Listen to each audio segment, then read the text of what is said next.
Take me out to left field. Give me a shot of Fireball. Give me some high fives from Mark Pena and a hug from Jeff Cross as we stand on top of the tables. Hearing the horns, that's a blast. For it's 1, 2, 3 shots from the cannon with the ladies of left field. Hey, y'all. It's game time with the ladies of left field. Jordan here with Casey and Katie, as usual. Hi. Hey, y'all.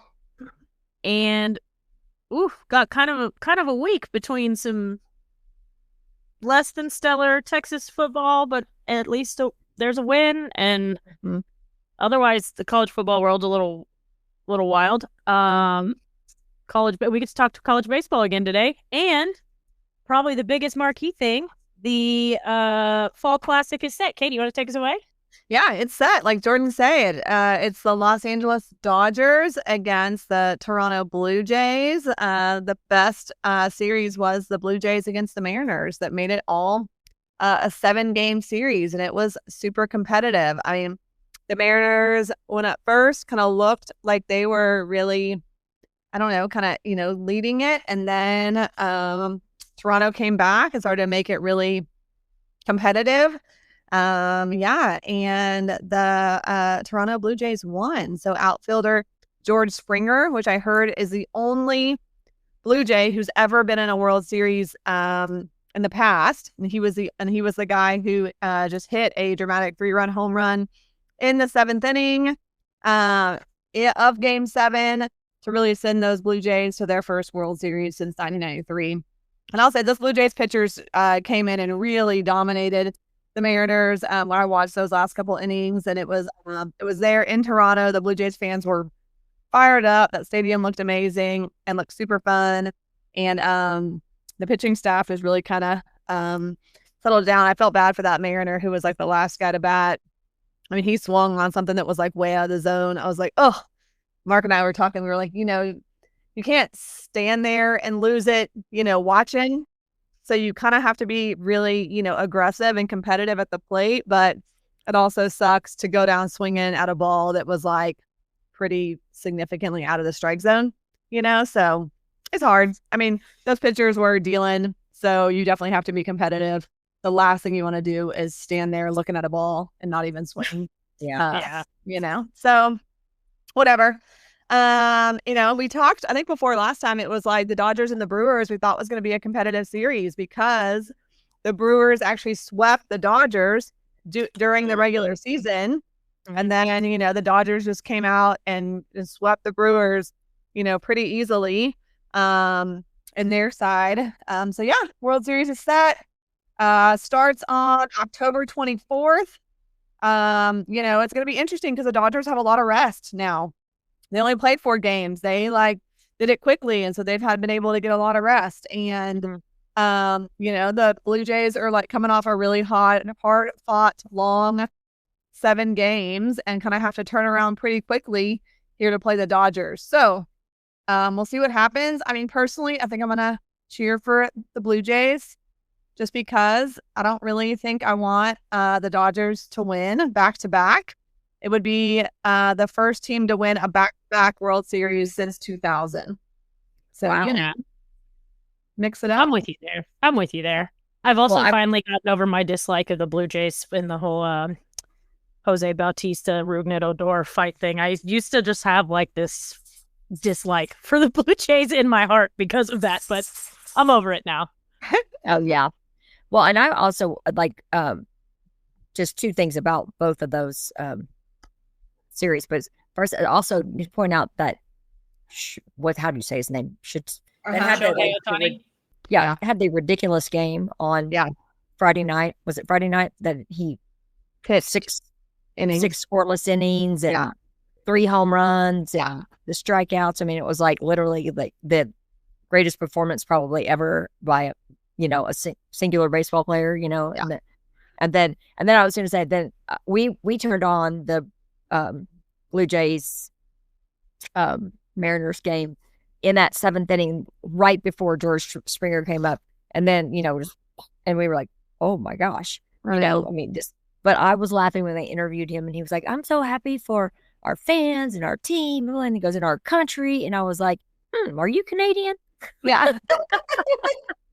And I just looked it up, and no, he was born in Connecticut. So I'm like, well, that's watch it there, Springer.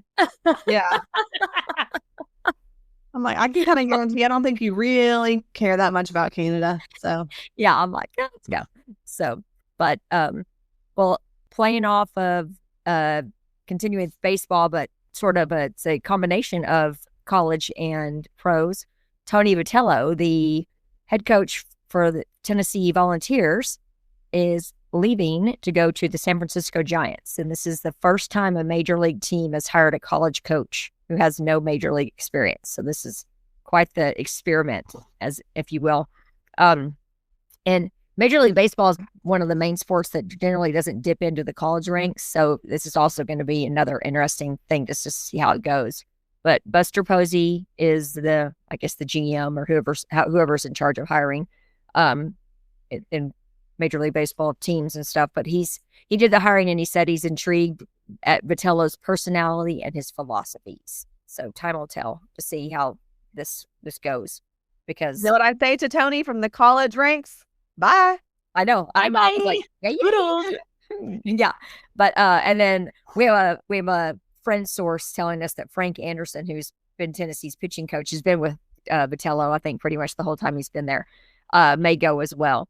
And on a personal note, I love Frank Anderson. He was a assistant coach at Texas for several years. But my last year of working in baseball, actually right before I moved over to football, we hired him in baseball. And I just remember that he came back from his first recruiting trip, and right when he walked in the door, I was like, "Oh, once you get settled, if you bring me your receipts, I'll take care of your expense report." And he looked at me funny, and he was like, "What?" He goes, "You'll do that for me?" And I was like, "Yeah, that's my job." And he goes, "I didn't have that at Texas Tech." And I was like, "Well, you're at Texas now." That's what I heard him say. And he goes, "Oh, okay."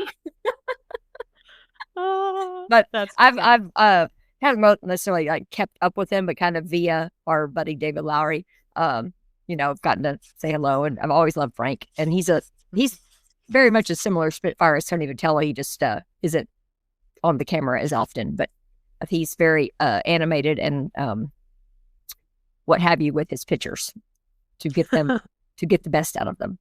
So that is my hot girl headline for this week.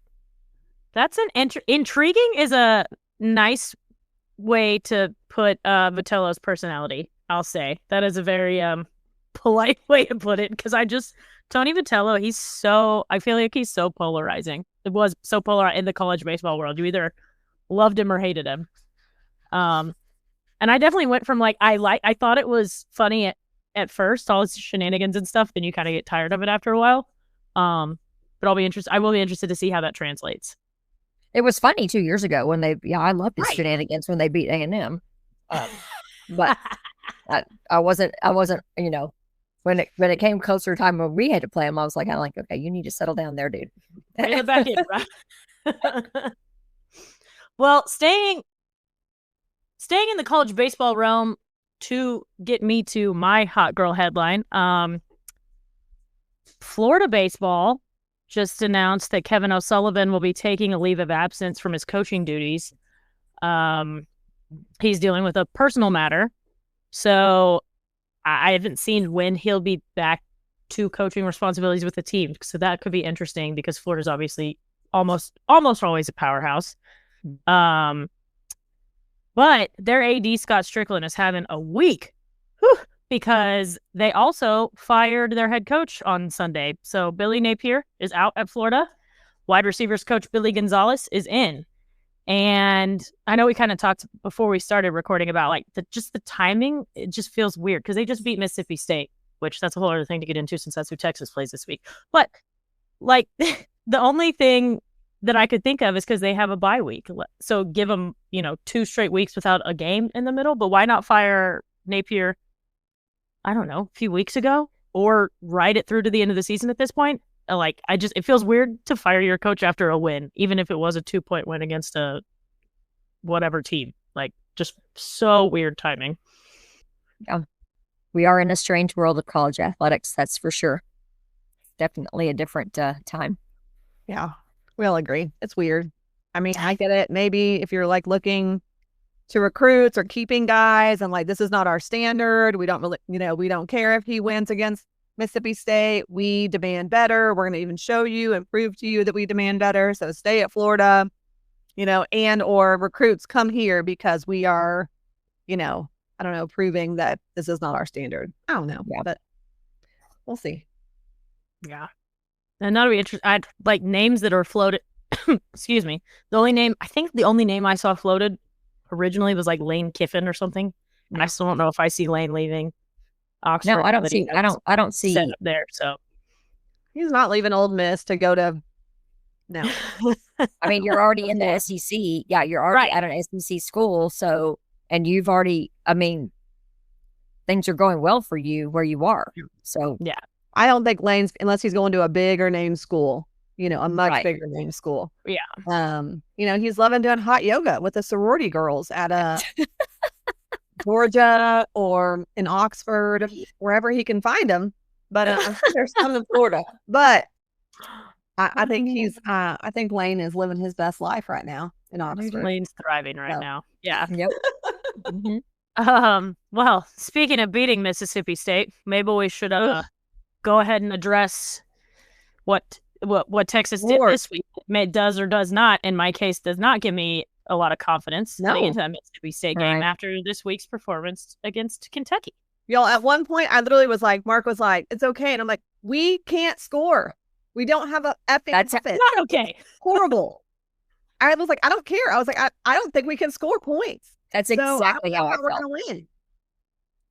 I was so mad. I was the same way when we kicked the field goal, and I'm like, oh my God, they have a minute to go. Don't let them get down the field. Don't. And then I was like, oh God, and then when they were like the goal line stand, Michelle and other people around me, that I'm like, Michelle's like, why are they going for it? Why are they kicking the field goal? I'm like, because we can't score a touchdown. You don't understand. That's what I told Mark. I'm like, we haven't scored a touchdown. I mean, we haven't moved the ball at all. I'm like, we cannot move the ball. And we didn't move the ball. I mean, we had to kick a longer field goal than if we'd have just kicked the field goal on the first when we ran out there. Ugh. Talk about, yeah. That was about as ugly as it got. I mean, that's been in several years. And just like, and you gave, like, their crowd just got more and more energized because, you're just sitting there like letting them. Well, so here's the deal. I talked about this. I mean, we all know Arch missed two wide open, y'all, things. One to Wisner and one to, who else? Andrews, when the tight end was like, the tight end. I mean, there was nobody around him for 20 yards. So here's the deal. Because we could not complete a pass, then they're stacking the box, right? Yep. And then we already have a kind of a crappy offensive line. So then we can't run the ball. People are like, well, that was like because they weren't afraid of us passing anymore. They were not afraid of us completing a freaking pass. So then that screwed the run game. It's like if Arch would have completed those two passes, that would have backed them off a little, y'all. Yep. And like at least they would have thought he could complete a pass, but he could not complete a pass. I also noticed that I do feel like Arch was better when he was like bootlegging or like, you know what I mean? But then also because we couldn't complete a pass, the defense was like, that wasn't, it was like, it's like kind of like you fake a run, but they knew that wasn't going to work either. Anyways, it was just all messed up. Nothing was working. I do believe if he would have completed first that pass to Wisner, it would have been a completely different game. And we would have maybe had like the glimpse of that we could complete a pass. So I don't know. I was real mad. I was like, oh, but so I don't know. I'm like nervous about Mississippi State. I'm not going to lie. I'm like not thinking it's going to be a cakewalk. No, real nervous. Yeah, very. So, and like we had only had 8 first downs. Oh, break. Yeah. I mean, we probably had 5 first downs last week on that drive in the second half, the first drive. And I was also like after our game, I was like going, geez, it's like we took 1 step forward and then 2 steps back. Oh, like 8 steps back. Yes. Yeah. But it's just there's no confidence in anything now. Like at least coming to Oklahoma, everyone was like, "Oh, this is the corner. They have turned the corner, and now it's go time." And then that's what I thought too. Yeah. I will say, did y'all see the Michael Taff post game quote? No, what did he say? I guess a reporter asked, like essentially, why was Arch so bad tonight? And before, I don't know if Arch was out there and he just wasn't in the frame, but before anybody could say anything else, Michael Taff was like, I'm hearing a lot of negativity after a win, guys. Like, you know how hard it is to go out here and play in Kentucky at home at night? Go ask Georgia. So, like, I'd appreciate some more positivity. I was like, you know what? Good for you, Michael. He was like one of the first ones to running over to like, the band area, I mean, I'm sure there was like, like we all felt in the stands too, like this huge sense of relief. But, but then, Colin Simmons was again, co-SEC, defensive or lineman of the week, so I was like, okay, well, I mean, Simmons was great. Muhammad was great. I mean, the defense was good. Again, was good. That is a nice thing, at least, like, if you're trying to find a silver lining, too, is, like, there was the Florida game that appears to be a fluke. So, at least when you go out and you're going to watch, you're not really worried about the defense. Because, I mean, I do feel like what happened in Florida was a fluke. I don't expect them to come out with that again this season. But, and then, you were talking about, SEC awards. Didn't Shipley get the Shipley got special teams? Yeah. Yay. Okay. Yep. So, and then, so there's that. With his that goes back to Niblet. That's also a deal. Right. Y'all, we would have had nothing without little Niblet. Exactly. No. Was it here where we were talking about getting him more involved in the offense? Yes. And they did. So the very end, there was no point because there was no offense. So there was no point putting him in there. That was like almost positive, if I'm remembering correctly, and it's been a couple days, but Sark also like said on Monday that they intend to get Niblet even more involved. So maybe Sark is listening to our podcast. So no, Sark, let me tell you more. Love it. Don't put Niblet at the end of the game when it's freaking over and we can't complete a pass. That is worthless. Put him in early in the game and do some freaky little sneaky thing and make it interesting and dynamic. And you've got to get Arch to complete a pass early in the game. That's all I'm going to say. I don't know how you do it, but man, that was awful. Yeah. It was tough. And I do think you got to roll him out and get him on the move. He does seem to be more comfortable and get in a rhythm when he's on the move. Point. I think that kind of settles him in. So there you go. All right. So, okay. Mississippi State. I can't talk. Mississippi State. At least it's in the afternoon, but it's still, they've got to be prepared for those cowbells. Oh, yeah. True. So, well, I was going to say, Katie, you got any, it's my favorite baseball place. I would say remind us some recommendations of fans that are going.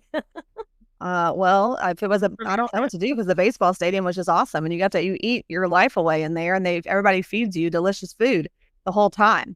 We went to, there's a cute little square. There's a cute little downtown square, and we went to a cute little restaurant. I don't remember the name, but there's a cute little downtown square that I think you should go to and hang out. And then I just think you should find where the locals hang out and find them because you can get on Twitter and look up Lounge Dog if you want. Lounge Dog from Mississippi State, and he knows where the good food is at, and he's a very friendly to the Texas fans. I'm sure he'll take good care of you. Y'all went to the place that had the St. Patrick's Day party, remember? Because they let PJ in.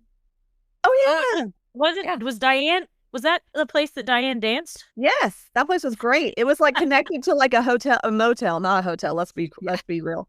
That little Irish bar was connected to, I think, like the Red Roof Inn, y'all. I'm not kidding. And it was awesome. It was so fun. I forgot about that. We did go there for St. Patty's Day, and they did let PJ in, and we had a ball. and Diane Ballou can dance a jig. Now there's also a Casey, what's the good sports bar that's like everywhere except for Austin that's like started in Louisiana? Walk-ons. There's a good little walk-ons as well across from wherever we stayed. Yeah. Yep. We had a blast in that little town of Starkville, Mississippi. Okay. Well, I don't want them to win, but I'm worried. Yeah. So there you go. Yeah. And I didn't even watch the Florida Mississippi State game, so I don't even know like did Florida just somehow magically beat them? Like, did they put up I have no idea. I have no idea. I have no idea. Yeah. Well, and also since you're talking about that, I didn't get to see any of the A&M Arkansas game because it was going on before when we were already on our way to the tailgate and all that kind of stuff. But just this morning, it was pretty funny to hear that the SEC fined A&M $50,000 for cheating. Oh, really? for having a player fake an injury. And I'm like, they have it on video, a coach giving the signal for a player to drop down so they can stop the clock. And I'm like, ooh. So they got to pay that. So we'll see how that goes in LSU because A&M goes to LSU this weekend. So that's going to be the marquee game at night. So that's going to be, I mean, hopefully the LSU people are fired up and riled up and all that good stuff. Yeah. I guess Denny's going to that, right, Lauren? Denny going to LSU game with A&M? Is he? Yeah. Oh, nice. That'll be fun. There's a good slate of SEC. I haven't even looked around, nationally, but there's actually a pretty good slate of SEC games. You got I guess 11 a.m. Central, noon Eastern is 8 Ole Miss at 13 Oklahoma, and then 3:30 is Missouri against Vanderbilt. And I think until they show up in Austin and play Texas, I might be a Commodore fan. Until they play us, then I'm nervous. Right.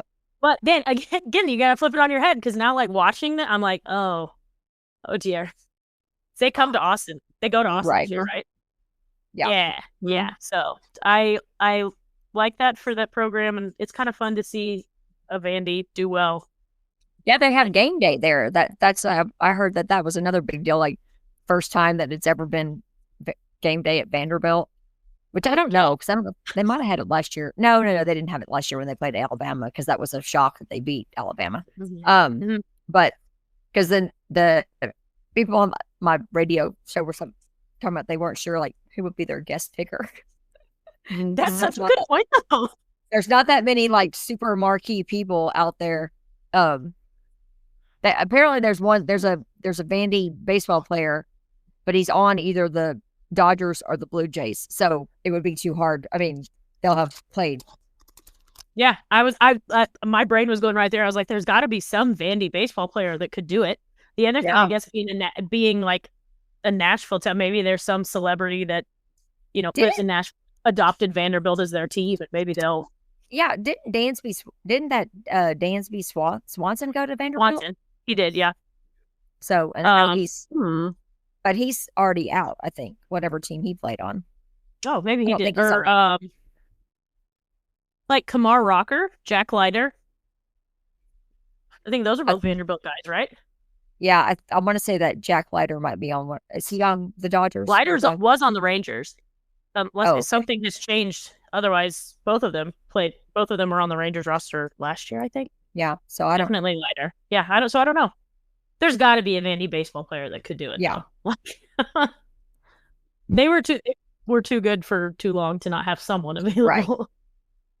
Because, otherwise, hold on. I'm actually going to look this up. Like, does let's see. Vanderbilt celebrity alumni?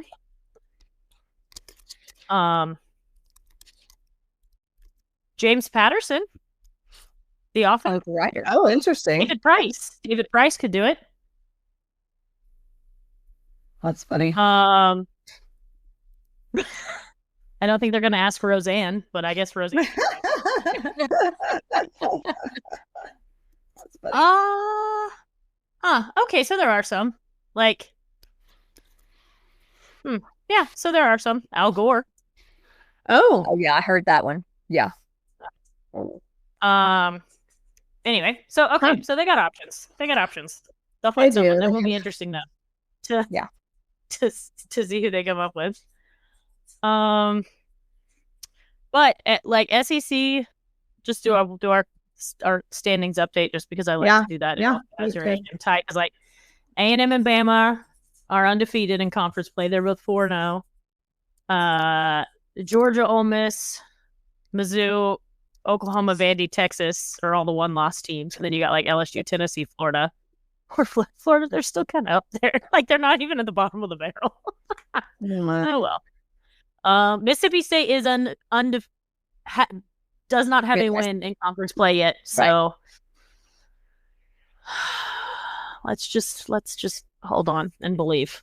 We're gonna go in with not super high expectations, but Texas better pull this off. Mm-hmm. Okay. Well, that's enough of that sadness. What else? We got good news in other sports in Texas. Like volleyball's still freaking awesome. Casey, what do you got for volleyball? Oh, let's see. They again won the last 2 matches this past week, so continue to roll right there. Ella Swindle.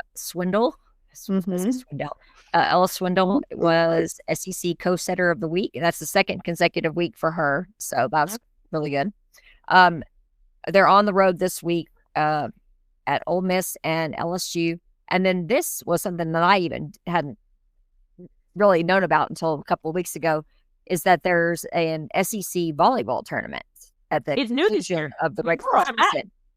And yeah, this is the first time they used to have it apparently, and they stopped it in 2005. So they're implementing it again, and it's just a single elimination tournament. I tried to find out like if the winner of the tournament gets the automatic bid, to the NCAA tournament, or how that. And there's nothing out there written.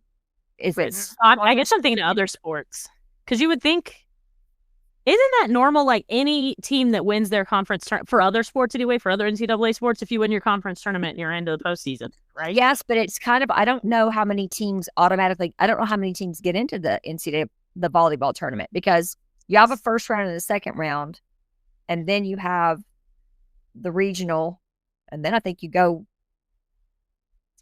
So it's still, I'm almost positive.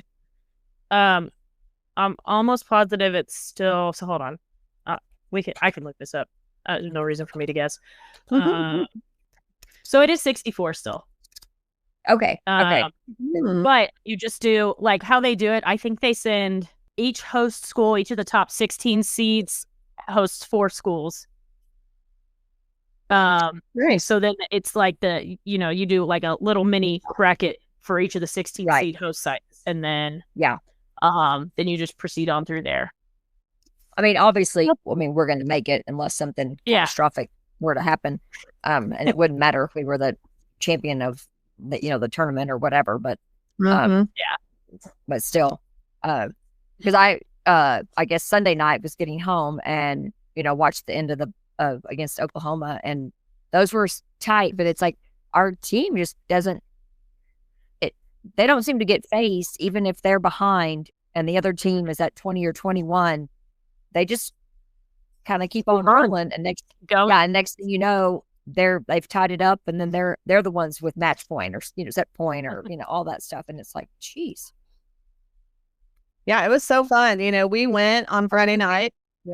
Yeah, we went on Friday night. I had one of my teachers has season tickets, and she gifted them to me and PJ because she knew PJ was playing volleyball, and she had never been to a volleyball game.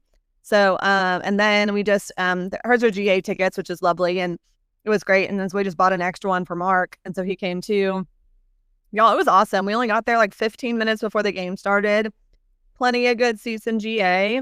Concession lines on the second here's some sneak peeks. Don't go to the concession line on the bottom floor.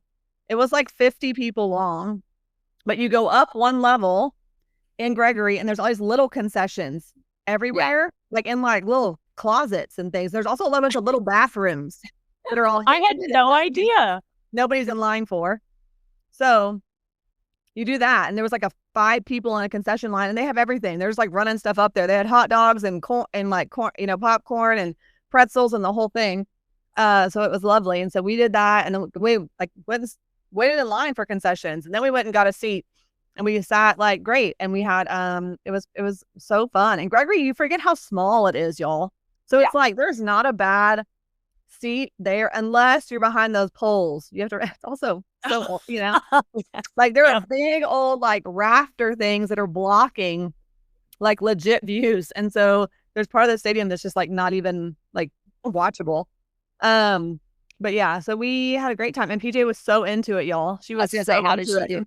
She was standing up, cheering, like knew exactly what was going on. I mean, she was like, doing the "We Are Texas," which you do for every like bump set spike that we do, and they do that, and then the crowd also cheers like Emma Halter, cut, every time she's up to serve, like every time. It's a whole thing. And then our student section started to get pretty chirpy. And I think when we were up 2-0, and it was the third game. And every time the Arkansas players would like bounce the ball before they would spike, before they would serve, they'd be like, bounce, bounce, bounce. Yeah. And PJ was doing that. She was like all about it, heckling the servers. So she had a ball. It was an easy win, and the games like flew by. The first game was competitive. It was really competitive. The second game, we just killed them. Wasn't even competitive. And the third game, pretty much was easy as well. But it was quick but fun. And it was like, so I was like, man, I think the last time we were there for like a tournament game. Like it was like, or during the playoffs. And so it was so packed, and the atmosphere is amazing always. But I was like, oh, it was packed, but it wasn't like to me, like almost kind of stressful. Like you could go have an EA ticket and show up, 15 minutes before the game. People were showing up at game time and still getting plenty of seats. You know what I mean? So it was like, I just thought that was nice. I was like, okay, it's doable. Like it's totally fun, but not stressful. Yeah. Fun, but not overwhelming. Yeah. Yeah. And we also like found a random staircase when we left that took us out like this random exit, which was propped open. Yeah. So I was also like, note to self, I can figure out, I know exactly where this is. I can get back in this place without a problem. Did it put you out in front of Gregory? Yeah, in front to the side, like behind the golf carts. Oh yes. Okay. Yeah, that's the one we used. That was the TV entrance. Yeah, it is. It is. I was like, I've been through that door. I know those stairs. Yeah, that's it. They didn't seem to care about us at all. I was like, well, bye. Yeah, that's funny. Oh, that's awesome. But you kind of forget. I hadn't been in. Anyways, it's a lovely, lovely place to watch a game, and it was electric, and it was so fun, and it was so cool to see PJ so into a game watching it because she actually knew what was going on. Right. That's fun. Glad to hear that. Yeah. Glad to hear that. All right. What else has happened in our Longhorns? Who's got golf and who's got swimming and diving and all the things? Well, I'm glad that someone kept up with how golf finished, because I checked the scores before the third round, and they may have been second place straight up individually, like on their own. But I realized it was close by. I was like, man, I wish I would have known. I could have gone like maybe watched a little bit. That's right. Cool. Yep. Mm-hmm. Yeah. But so they did finish tied for second. All right. Yep. Wrapped up the fall with 1 win, 2 second place finishes out of 5 tournaments. How does that compare to last year, Case? Do you remember? I don't. That's probably on par. Because actually, I feel like it was the spring. On par. On par. didn't even mean to actually do that. But because last year was the spring when we really like turned it up and just started winning all those, having those finishes. So I think it's kind of the they're just kind of carrying over. Because they didn't lose anybody that plays in their top 5 from last year to this year. So they're a super solid team, and looking good. Women's golf still has another tournament to go, so I figured I'd wait until after they finally like wrap up their fall season and we can kind of summarize. But I think they're definitely doing well under the new coach. So, but yeah, that's our golf. And did they had an individual finish second? That's cool. Daniel Bennett. Yes. It looked. When you reminded me about golf, I went and pulled up the final numbers from. Yeah, and I mean, a lot of our guys have done really well. I mean, like individually, almost all of them have had like the strong fall.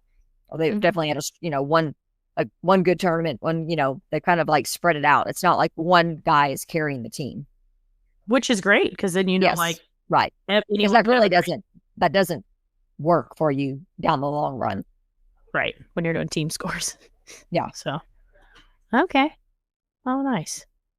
Is there's some stuff going on this weekend in town?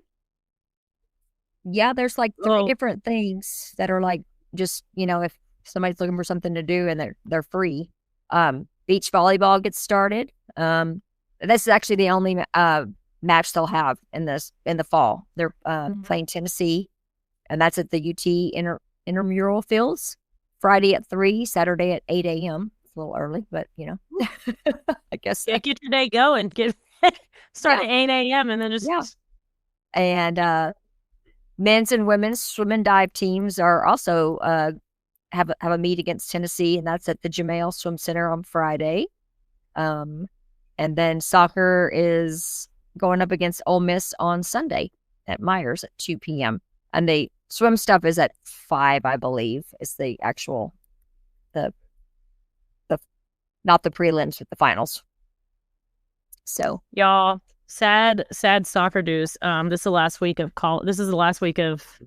Well, I guess maybe there's like 10 days left for regular season, but Texas was officially eliminated from the SEC soccer tournament. So postseason, that's pretty much, like I think that game against Ole Miss is going to be their last one this season. And also, unfortunately, or maybe it'll turn out to be a good game, but Texas and Ole Miss are the bottom 2 teams in the SEC. So, that's a big shift from last year. Like that's a big downfall. It's crazy. I think we talked about it at one point. I can't remember. It's not like a huge number of years, but the last time the tournament champion didn't make the tournament the next year. It's been, I want to say maybe at least like 4 or 5 years, I think is what it is. So, they're having a rough time. Yeah, over there at Mike and Myers. But well, we had. I mean, because did both those 2 girls that were so good last year are gone, right? Lexi and Trinity, they both left. So they both graduated. I mean, I think their eligibility was up. They both got drafted into the NWSL, so like they're off doing doing like, awesome things, like right. Just and your 2 most prolific, right?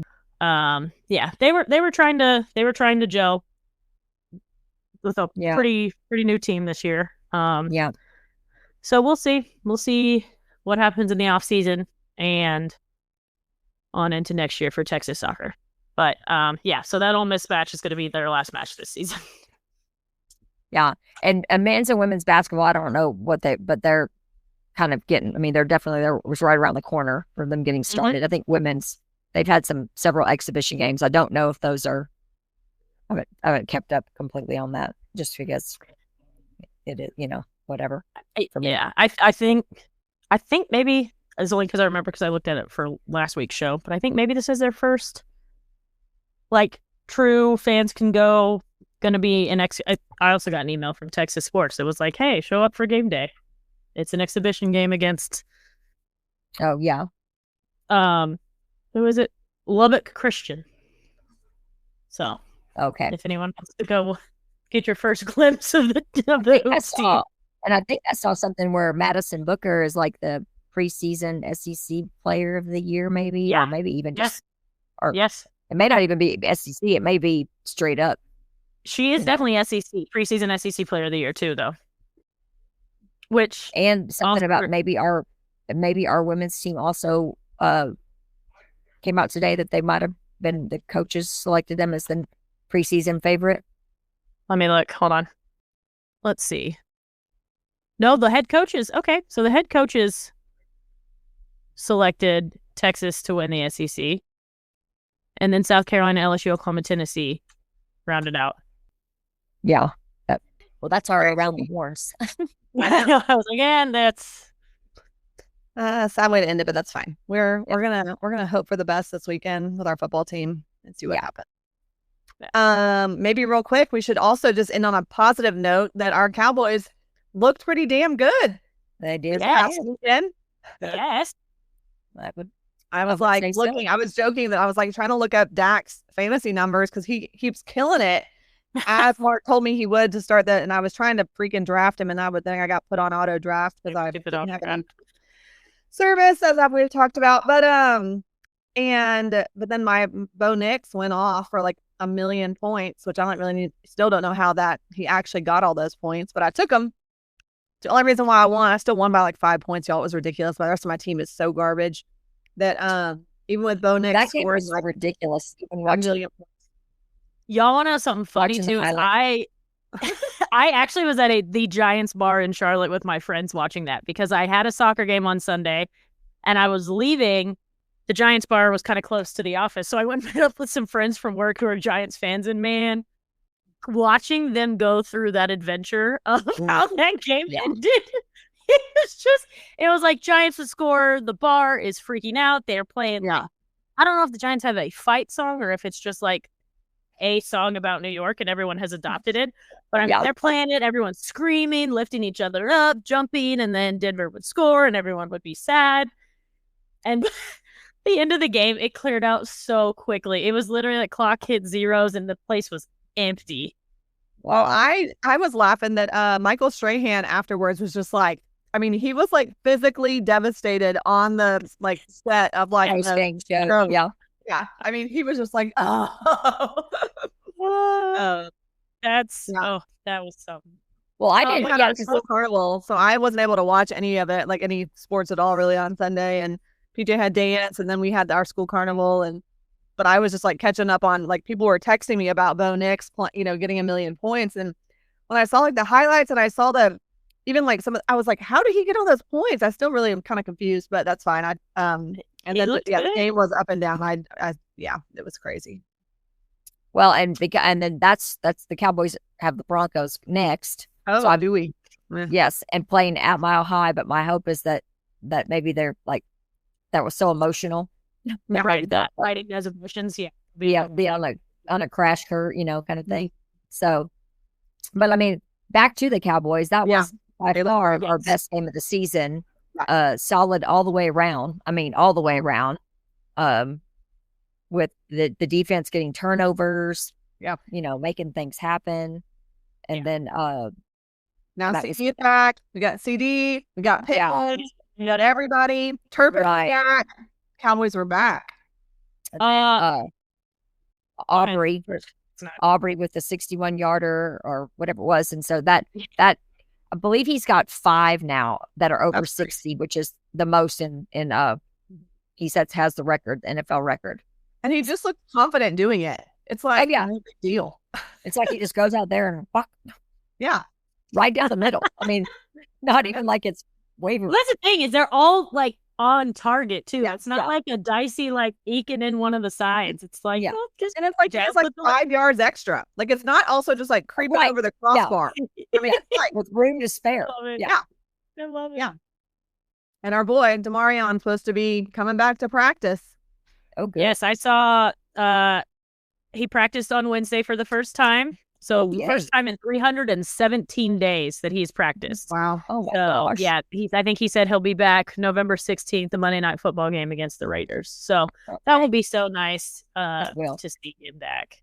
And Jaden Blue got a few more touches. So and Quinn Ewers came in when they benched Tua. Yes. Oh, that's a good point. Yes, I forgot. We got good things happening for Texas guys. There you go. We'll take that. Yeah, they were. I mean, I heard their names a lot. Of course, there's sometimes I'm like, I don't want to hear your name because you're on the team I don't like at all. I believe Alfred Collins is doing really well for the 49ers, which is like, yay for him, boo for them. I'm not a Brandon Jones was it Brandon Jones played in that Denver New York game. And then he's the one that got hurt at the end, but then PJ Locke came. I think PJ Locke's the one that came in for him, and I was like, wait, I was going to say we have like 6 Longhorns on the Broncos. I mean, we have. Casey's always like that's like the transplant of the Longhorn now is going to the Broncos. Yeah. Well, hey, man, you get to live in Denver. Like, I would not. Most Texans like to vacation in Colorado anyway. Makes sense. Yep. It checks out.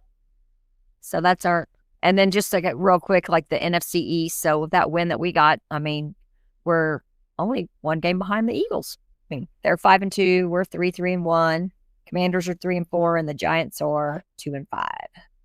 Let's go. 2-5. Let's go Cowboys. Yeah. So Cowboys. And then maybe before we wrap up, I was just going to point out that the NBA started this week. And Bart and I are into it. We feel like all three Texas teams have somebody that we, want to cheer for or like we're interested in. Obviously, there's KD on the Rockets. We're highly intrigued with Cooper Flagg to see what he does with the Mavericks. And then Wembanyama on the Spurs. Like to see them to see what happens if they can start to utilize him and have things turn. And so, well, I'm not gonna lie, I wanted the Rockets and I wanted KD to beat the freaking Thunder. I was watching the end of that game and I was like, "Let's go, Kevin Durant." I love him, but he's like bald and he looks like me, and I'm like, I'm like, look at this old man out here still playing hoops, and I was feeling it. I was like, oh, so good. We watched all of it, so we had on like the pregame thing, and it was like all the Thunder getting all their ring. I mean, they televised the Thunder getting their rings and dropping the banner and all the stuff. And but even before that, the cool thing, they did these little those, I guess, Jordan, whatever you would call it, when they interview the players and the little snippet things where they like an edited thing. Yeah, they did it. Okay, yeah. And so they were asking all these players, what are your memories from the last time the NBA was on NBC? And they're like, really? I wasn't even born yet. I mean, they were all like, da, da, da. And then they finally go to Michael Jordan, and he goes, oh, well, let's talk, And so that was really cool. They had stuff from him. And then, of course, the song. I've seen lots of little things about the song coming back that John Tesh, when he came up with that little jingle or whatever in his head, and it became the famous, whatever thing. So, but we watched that whole game, and I swear that game was like, I was like, this is the longest basketball game in the history of the world. I mean, I think the game was supposed to start at 6:30, and I don't know if it really did, with all that stuff that went on beforehand. Yeah. But I mean, at the end of when it was like near the end of the second overtime, I mean, I looked at my phone and it was like 9:50. Yeah. And I was like, this game is like 3 hours or 3.5 hours. Well, I went 2 overtimes. But those are 5 minutes. Yeah. I mean, basketball is one of the freaking longest sports. Like, so I was mad. I really was like, but I was too, because I mean, well, I've never cheered for the Rockets in my entire life. I grew up in Dallas. I'm a Mavs fan. I'm a Jordan fan, so I'm a Bulls fan. And I don't know if I literally like hate the Rockets. I don't know. Like, it's always a deal. And all of a sudden last night, I was Dallas thing. I get it. Yeah. Oh yeah. I was like, why am I like really excitedly cheering for the Rockets? And I was like, oh, it's just Kevin Durant. It's just Kevin. Yeah. Yeah. There you go. But and then the Thunder and the young kids won out. Damn it.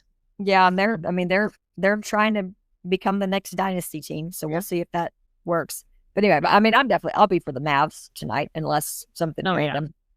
Same thing. As a Mavs fan, you're never a Spurs fan either. So yeah. Well, I did like the Spurs when they had all the people, David Robinson, and when they had all the people. who's the other tall guy that came after? Oh, Tim Duncan. I hated him. I hated Ginobili. I hated all of them. I hated all the Spurs. Okay. Sorry. Fair. No, that's fair. No, you're right. Like, I guess I would say I liked them as people, but I hated the Spurs. So I'm like, yeah, I don't know. I know personally. And this is also back when the NBA was good. Mark and I have been on the other side joking. He's like, guess what's back? The NBA, and nobody gives a damn. Sorry. But we're like, we're gonna be watching it's not we're fun. gonna try to be into the NBA. So well, good. I'm glad y'all are. I also heard a funny thing on the news that they were saying that the WNBA is taking on more and more fans, and it's getting better attendance and TV ratings. And I also heard that the average WNBA player only makes $102,000 a year, which that's pretty like low, y'all. And they were comparing that to the average NBA player, makes like $1.2 million a year. I was like, that's a substantial difference. And I always have said, like, they don't pull in the same amount of money. And I'm not like here to argue either way. It was just like, I was like, woo. I was like, that's not very, that's like, Well, so if they're getting more fans and there's more TV coverage, then that's an issue amongst their whole thing. Well, agreed. I mean, and they did say also the players' agreement only is women only get 20% of like their profits, where the men, their whatever bargaining agreement or their agreement is 50%. And I was like, well, that goes back to y'all need to like go back and say you want to change your, whatever. Well, then, 50. Exactly. Because especially now that y'all are getting more, exactly. So you should then ask for that to go up, that percentage to go up, because you're getting more. That's which I think is good. Anyways, I was just kind of like, ooh, but yeah. I don't know. I guess playing basketball for a living sounds great. Anyways, I mean, hell, it sounds pretty lovely. Yeah. Very true. Yeah. Well, I mean, that's about all I got. Yeah. I had to chase a kid down the street yesterday, and so what? I had a kid that just was not ready to come back to school after the 3-day weekend, and he was like, "I just want to." He didn't tell us this. He literally, legit, just ran off down the street, down the quarry, then way down the street. We were chasing him, and y'all had another 3-day weekend. Yes, we had off on well, the children had off on Monday. We had conferences. It was parent teacher conference day. Oh, okay. But and then he was like, later we were like, what is up? Like, what were you doing? He was like, I was running home. I didn't want to be here. He was like, I really wanted to go home and play with my hot glue gun. My hot glue gun. Hey, you know what? I appreciate the honesty. Literally loves crafting and like building things, and his parents just let him. And I was like, we have a hot glue gun here. I was like, if you are good and do what you're supposed to do, then you can play with that thing at the end of the day. He was like, really? Got him locked in. Y'all, it was crazy. He's a good kid usually. It was such a strange thing. We were like, I feel like I jinxed myself. I literally was just telling somebody like, oh, my kids are doing so good. Gives us so much freedom. All of our nervous systems are so regulated, and then boom, gone. I was like, psych. Yeah, someone heard you say that. I know, exactly. Can't speak like that. No, but it was fine. It was just kind of woke us up a little bit. Entertaining. Yep. Keep you on your toes. That's right. Got some extra steps in. Yep. Well, we'll wrap it up that way, Case. You can go get prepared for Mavs Spurs. Yeah. All right. Well, hopefully we have something better, a win, and better things to talk about next week about our football team. Yes. Okay.